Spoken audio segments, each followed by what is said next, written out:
You know, I always said that, you know, when you're playing football, there's only between two teams, and my first priority is to win.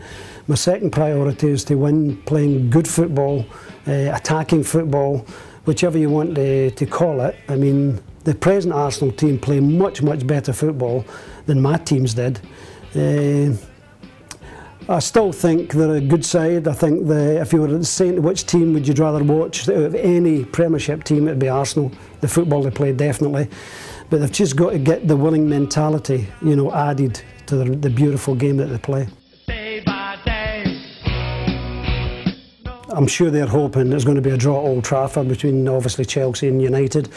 But it is a bit of a blow, but they're not out of it by any means. Just shows, you know, everybody thought a couple of weeks ago that Chelsea were going to be out of it, but here they've bounced back, 2 good victories, scoring lots of goals. I think Tottenham, I think they're just maybe going to shade it from sort of Liverpool. Liverpool, I saw them play yesterday, they were outstanding against Sunderland.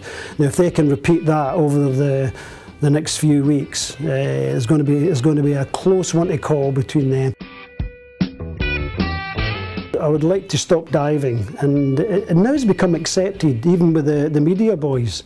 They're even saying, well, you know, at the weekend, I think it was one of the Blackburn players went down, and somebody says on commentary, I think it was, well, he played for it and he got it, no problem.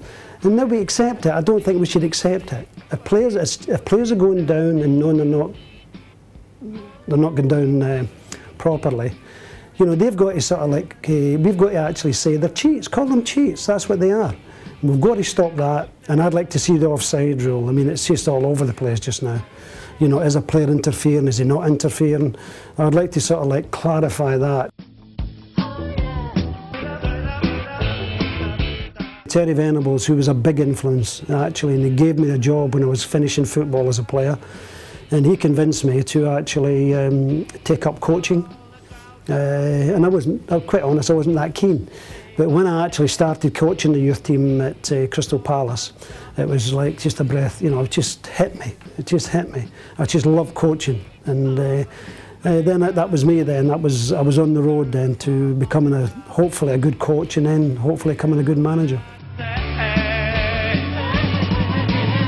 No, I don't think so. I think a few years ago, yeah, probably I would have liked to have come back to a big club. I mean, I did have quite a few chats to different clubs, and the majority were always in clubs that were in trouble, you know. But I wanted a big club, you know, if I got an opportunity to manage a big club. But sadly, a lot of these big jobs now are going to foreign managers, which I think is sad, because I think there is managers, domestic managers in the Premiership, should be given the opportunity to manage a big club rather than a foreign coach.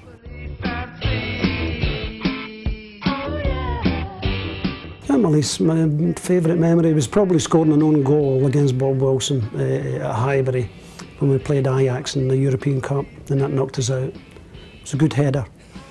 It was a very good header. The big long ball came in from an angle, and I thought, that's my ball. Here, Bob. And you know, I nodded back Bob, but Bob was behind me. He was beside me. And it rolled into an empty net. And I said to him, Bob, you knew I was good in the air.